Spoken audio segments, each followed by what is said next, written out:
Mu gihe u Rwanda ruri kwizihiza ku nshuro ya 32 umunsi w'intwari, abanyarwanda bo mu gihugu cy'Ubushinwa bahuriye hamwe bizihiza uyu munsi. Muri bo hari higanjemo urubyiruko. Ambasaderi w'u Rwanda mu Bushinwa James Kimonyo yabasabye guharanira gukora ibikorwa by'ubutwari. Hirya no hino ku isi abanyarwanda n'inshuti z'u Rwanda barahura kugira ngo bizihize uyu munsi w'ingenzi mu mateka yacu, umunsi wo kuzirikana no gushimira intwari z'u Rwanda.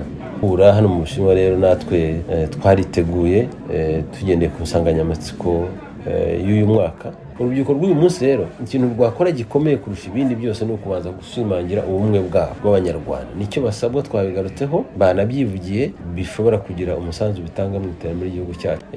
N'iki gitaramo dufite ni ukugira ngo dukomeze twibukiranye izo nshingano mu by'ukuri z'ingenzi, no kumva ubutwari buvuze iki mu mibereho y'umuntu ya buri munsi, no kumva ko umuntu atagomba gutezwa ku byo bakoze, kuko ni ibintu twumva bikwiriye kuba biri mu mutwe w'ubunyarwanda buri munsi.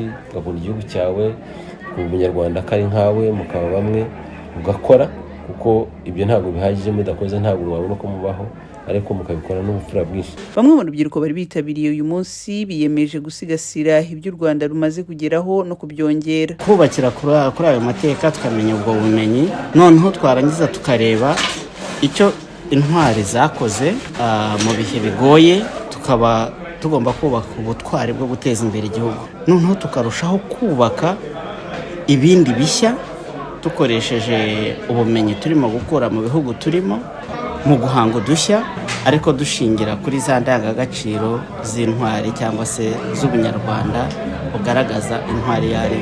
Icya mbere, dushima igihugu cyacu, dushima amahirwe dufite yo kuba mu gihugu cyiza. Ubutwari kuri twebwe ni ugukora neza cyane ibyo dukora, hanyuma ubutwari nanone ni ugusigasira ibiza twagezeho. Ubutwari kandi nanone tubugaragaza tuba intangarugero, tuba inyangamugayo, dukora ibintu neza uko bikwiye gukorwa. Ingengabitekerezo iyo yose tukayirwanira kure, tukubaka u Rwanda twifuza. U Rwanda ruri kwizihiza umunsi w'intwari, ruzirikana intwari zitanze ziharanira kubaka ubumwe mu banyarwanda mu byiciro bitatu, ari byo icyiciro cy'imanzi, icyiciro cy'imena ndetse n'icyiciro cy'ingenzi. Kuri iyi nshuro insanganyamatsiko igira iti ubutwari n'ubumwe bw'abanyarwanda, inkingi z'iterambere. Ntagara Delphine, Radio Salusi, mu mujyi wa Beijing mu Bushinwa.